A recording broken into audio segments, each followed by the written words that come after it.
Mais algumas coisas que a gente encontra, como o espelho interno fotocrômico, que você tem aqui a posição automática ou desligado, então você não tem aquele botãozinho, né?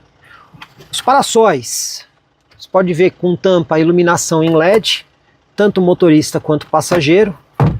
A gente também tem aqui a luzinha de leitura em LED dos dois lados, um porta-óculos, aqui em cima os botões para você comandar o teto solar, inclusive, olha, o teto solar aqui está fechado, apertando aqui você consegue ver que ele abre basculando para fora, abre somente a parte dianteira, você também tem o controle da veneziana, e por fim, você tem aqui o botão de SOS e o botão de chamada, porque esse carro aqui ele é conectado, então você ainda tem mais esses recursos, ou seja, é bastante completo. Um recurso que pode ser usado nesse carro, que para mim, por exemplo, faz muita diferença, é essa porta USB aqui em cima. Eu estou sempre usando câmeras para gravação, mas quem não usa câmera, às vezes pode usar algum equipamento complementar de GPS para off-road, coisas desse tipo, né? E essa porta USB é ideal para você manter esses equipamentos alimentados. No caso do passageiro da frente, eventualmente ele pode até descer um cabo USB aqui para alimentar o dispositivo. Não é muito bonito porque fica pendurado, mas a funcionalidade existe. Urbano aqui com o Raval H9, pessoal. Chave aqui do modelo, partida por botão, né? A chave é presencial. Vou colocar ela aqui no meio. Algumas coisas antes da gente dirigir a respeito do painel aqui do carro, né? Então a gente tem aqui controles, lado esquerdo para controlar controle de cruzeiro adaptativo, que a gente vai ver na estrada, e aqui do lado direito tem um detalhe, que se você não prestar atenção você vai se confundir. Por quê? Esses botões aqui interagem com o painel à frente do motorista, sim. Então ali você tem o contagiros, colocando para baixo, olha só, já não foi. Sabe por que não foi, pessoal? Está interagindo com a tela da central multimídia, tá vendo? O que acontece aqui? Existe um botãozinho que é esse daqui. Quando você aperta esse botão, ele acende esse ícone verde aqui na tela.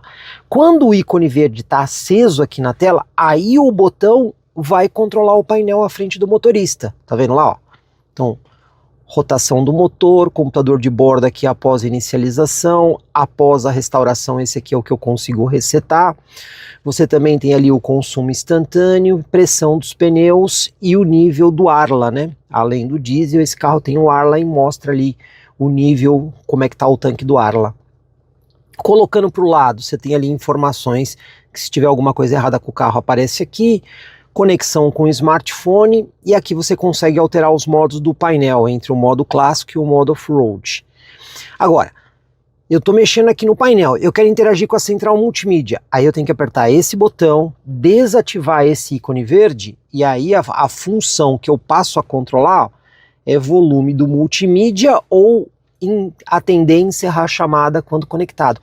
É importante observar isso, porque eu mesmo, a primeira vez que eu peguei o carro, eu fiquei um pouco confuso aqui, até que eu vi o botão aqui embaixo. Então fica aí a dica para você não se confundir, né? Quando você está controlando o painel, o ícone ali está verde, e quando você está controlando a multimídia, o ícone ali está apagado. Bom, pessoal, agora vamos fazer aqui o teste de tração em lombada, lembrando, né?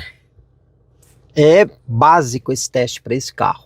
Então o objetivo aqui é meramente saber o conforto aqui dentro e isolamento acústico, porque a gente tem certeza que o Raval vai tirar de letra esse teste. Mas vamos lá, vamos ver como é que fica o conforto aqui dentro, afinal o eixo traseiro é um eixo rígido. Será que isso aí acaba interferindo na questão de conforto? Então vamos descobrir agora, vamos lá?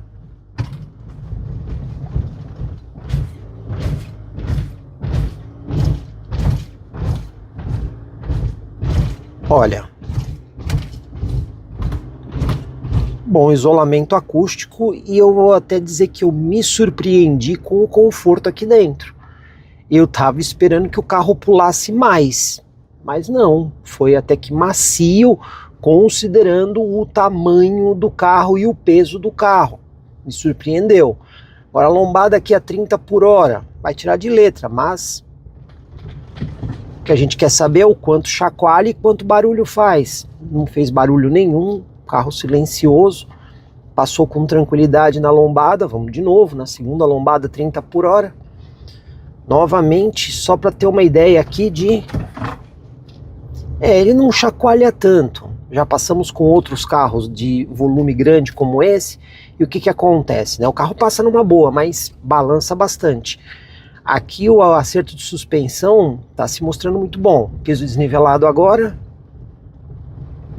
Tranquilo. Lombada 30 por hora. Foi fácil, pessoal. Não foi difícil não. Foi tranquilo. E agora vamos ver a última lombada aqui. A 30 por hora. Tranquilo. Não teve problema algum. O carro passou bem. E o mais importante, bom isolamento acústico e confortável.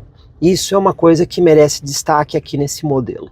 Bom, pois bem, pessoal, agora vamos para a nossa manobra de fim de rua e eu já quero dar uma outra dica para vocês, que é como você aciona a câmera 360 graus. Existe um botão aqui no volante, lado esquerdo, que tem uma estrelinha, que quando você aperta ele, ó, ativou a câmera. Só que esse botão, ele é personalizável. Então, como é que funciona isso aqui?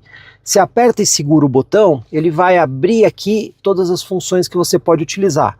Então você tem ali, ó, para menu do telefone, câmera, aquecimento do volante, ar-condicionado automático, ou seja, você tem várias coisas aqui que você pode utilizar. Eu, no caso, estou usando aqui a câmera 360 graus, que para mim é mais importante ter aí a câmera 360 graus. Então você viu aqui que, ó, eu já tenho a imagem, eu consigo escolher posições da imagem, olha que legal aqui, tá vendo, ó? Você pode rodar em volta do carro, você pode colocar aqui a imagem do capô transparente, isso que deve ser muito bom no off-road, ou seja, você coloca aqui da forma que você precisa da câmera. Você também tem essa outra visão, que você consegue, ó, escolher câmera dianteira, câmera traseira, de um lado, do outro. Vamos começar com essa aqui, vai. Vamos colocar essa, só para fazer o alinhamento aqui, ó. Vamos lá?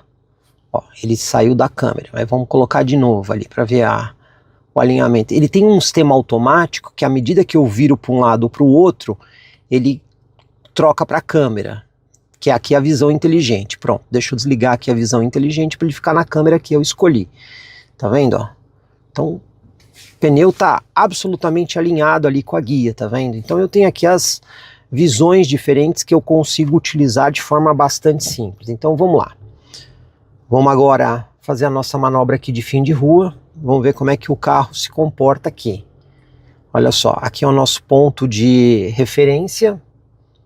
Vamos virar o volante, ó. Uma volta e 3/4 para virar tudo. Tem ali a linha de guia dinâmica. Então, vamos lá até encostar o pneu na guia. Você vê que ele precisa de um espação para fazer a manobra, hein? Ó, quase encostando o pneu na guia, encostou o pneu na guia e aqui deu 90 graus. Então aqui nesse ponto aonde eu tô, ele tá com 90 graus, tá vendo, ó? Câmera dianteira, câmera lateral, a outra e a câmera traseira. Você vê que tem aqui os sensores que mostram a distância em relação ao obstáculo, põe aqui até em centímetros, 60 centímetros. Mas agora vamos engatar ré, voltar aqui um pouquinho para não forçar o pneu contra a guia, né, na manobra, e vamos desvirar. A câmera é muito boa, né? As linhas de guia também eu tô gostando bastante, boa resolução, os sensores funcionam bem, mas tô vendo que vai precisar de um espação aqui para fazer a manobra, hein, pessoal? Vamos lá. Olha aí, hein? Praticamente tamanho espaço que as picapes médias utilizam, mas também esse carro aqui, esse modelo aqui, o Raval H9 é um carro grande, né? Mas vamos ver a precisão da câmera traseira? Então vamos voltar aqui. Aqui, ó. Olha aí, o sensor de estacionamento também funcionando direitinho lá na parte traseira, né? Legal esse negócio que vai mudando aí de verde para amarelo para indicar a aproximação, né? Então, as câmeras funcionam muito bem, bastante bem mesmo, né? Então você tem aqui vários modos de visão, tem a câmera 360, tem aqui essa... Ó, olha que legal essa vista aqui para quem faz off-road, né? Se você quiser colocar aqui as rodas traseiras, as rodas dianteiras, muito legal mesmo. Então em matéria de câmera, nenhuma reclamação, só o espaço que você precisa no carro para poder fazer a manobra, né? Porque ele usa bastante espaço para fazer a manobra. E aqui na prova de lombada e piso desnivelado, o que surpreendeu mesmo foi o conforto e o silêncio. principalmente levando em consideração que o eixo traseiro é um eixo rígido. Então esse é o principal destaque, conforto por ser um eixo rígido na traseira. Mas e se alguém perguntar, bom, eu não quero usar o botão do volante de atalho para a câmera 360 graus, eu quero uma outra forma de acionar a câmera 360 graus de uma forma mais fácil. É fácil. Aqui, olha pessoal, do lado da alavanca do câmbio você tem esse botãozinho que quando você aperta, ele já liga ali o sistema de câmera 360 graus. Então, o botão de atalho do volante é uma maneira mais fácil de fazer isso, né? Mas esse botão seria, digamos assim, a forma mais tradicional de você fazer o acionamento desse recurso. Antes de ir para a estrada, algumas informações aqui. Vamos começar falando das assistências à condução do carro. Menu Home, ícone do carrinho, você tem vários menus, você vem aqui em assistência de direção. Então aqui você tem vários menus para acertar. Assistência frontal, olha lá, o freio de emergência está ligado, a sensibilidade de colisão frontal, vou colocar alta porque eu quero ver como é que o carro responde. Assistência lateral traseira, olha só, todos os itens aqui estão ligados. Assistência de faixa está ligado, tá o tipo de permanência que é atuar para trazer o carro para a faixa. Tipo de alerta, vibração em vez do sonoro, você pode colocar o sonoro ou vibração e sonoro. Sensibilidade do alerta, normal, alto e baixo. Eu vou colocar alto e vou colocar vibração e sonoro até para a gente poder fazer o teste. Assistente de emergência de faixa também acionado. Reconhecimento de placas de trânsito, vou ligar ele aqui, mas eu não vou deixar esses aqui ligados porque eles acabam fazendo muitos alertas sonoros, né? Que é o limite de controle de velocidade, alerta de excesso. Eles ficam dando muita informação aqui no painel. Pois bem, pessoal, aqui está tudo configurado para vocês entenderem como funciona aí os sistemas. Outra coisa também, computador de bordo. E olha só, mais uma vez a dica de apertar o botãozinho aqui, o ícone verde. Desde a inicialização foi o momento que eu dei a partida no carro, eu não consigo zerar esse computador de bordo. O que eu consigo zerar é esse aqui, após a restauração. Então, após a restauração, eu rodei 97,6 km, velocidade média de 25 km por hora, 3 horas e 52 deu uma média de 9,2 km por litro. Então, o que eu vou fazer aqui agora? Eu quero zerar esse aqui, para a gente conseguir ter uma ideia de, na estrada, como é que fica o consumo aqui desse carro. Primeira coisa, vamos ver aí o sistema de permanência de faixa. Já está ativo pela central, forçar o carro para fora da faixa. Olha aí, tá vendo? Ele atuou e trouxe o carro para dentro da faixa e deu ali não só a indicação visual no painel, mas também deu aqui o alerta sonoro. E o detalhe é que o sistema de permanência, você viu que ele não fez o bate-bate, né? Ele trouxe o carro para dentro, a hora que ele percebeu que estava indo para o outro lado, ele novamente atuou sobre o volante. Não chegou a centralizar, mas ele pelo menos manteve o carro na faixa. Vamos fazer de novo agora aqui pro lado esquerdo, ó. Peraí, tô bem no centro da faixa, vamos forçar agora aqui, ó. Olha só. Tá vendo? Ele não chega a centralizar, mas ele evita que o carro fique balançando na faixa de um lado pro outro e faz a indicação aqui no painel, ó. Tá vendo? Ó o aviso sonoro, ó. Aí quando você vem pro centro da faixa, o sistema para de funcionar. Vamos mais uma vez. É um bom sistema de permanência de faixa, eu diria que melhor do que vários outros carros que a gente testa, que às vezes fica fazendo aquele ping-pong, ou então ele só atua uma vez e depois o carro fica solto. Aqui não, ele atua e depois que ele atua você sente que o volante fica um pouquinho mais firme para ele manter o carro na faixa. Bom funcionamento, e eu gostei bastante. Agora vamos usar aqui o controle de cruzeiro adaptativo, né? Então tem um botãozinho aqui no volante, Cruise, que você ativa ele, você informa que você quer usar. Olha só, aí ele já programou a velocidade que eu estava. Aí eu tenho aqui, ó, para cima eu aumento a velocidade, para baixo eu diminuo, aqui de 5 em 5. E do lado esquerdo e direito eu escolho a distância em relação ao carro da frente. Posso colocar na distância mais próxima e eu tenho 4 distâncias aqui, até a mais longa. Então vamos colocar aqui na mais longa, lá na frente tem um carro. O que eu vou fazer? Vou mudar de faixa e vou me sobrepor ao sistema acelerando o carro, para que ele não fique aí no controle de cruzeiro adaptativo, até para mim poder chegar mais próximo do outro carro, ele identificar, e aí eu vou ativar o sistema. Ó, tirei o pé do acelerador agora, ó, ele já identificou o carro lá na frente, Tá aqui programado 120 por hora e ele está mantendo a distância que eu escolhi, que é aquela mais longa. E com o sistema de centralização de faixa. Tá vendo, pessoal? O carro tá centralizado aqui na faixa. Você sente que o volante fica um pouco mais firme, ó. O carro saiu, tem agora um outro caminhão, já freou, já diminuiu a velocidade, ó. Agora vamos trocar de faixa, da seta aqui, vamos para o outro lado e vamos ver quanto tempo que ele leva. Agora ele está fazendo aceleração. É de forma suave, ele não é tão brusco, já percebi isso também. Ele faz a aceleração de uma maneira mais tranquila. Tem que ter um pouquinho de paciência, né? Tem carros que são mais ágeis, aqui não, ele faz de forma suave. Ó, entrou um caminhão ali na minha frente, lembrando, né? Eu estou usando a distância mais longa. Vamos aproximar aqui, ó, vou usar a distância mais próxima. E aí, bom, funcionamento. Então a gente vê que o sistema de centralização de faixa aqui funciona direitinho, ó. Você sente que o volante fica mais firme, tá vendo? Claro que você pode se sobrepor ao volante a qualquer momento, né? Então se eu quiser fazer uma mudança de faixa aqui, ó, mesmo com a centralização, eu forço a mudança, nenhum problema. Depois que ele entende a faixa de novo, ele começa a centralizar e mantém aqui o controle de cruzeiro adaptativo. Então o que a gente pode identificar aqui? Tem uma boa precisão o sistema. Eu particularmente até que me surpreendi com a centralização.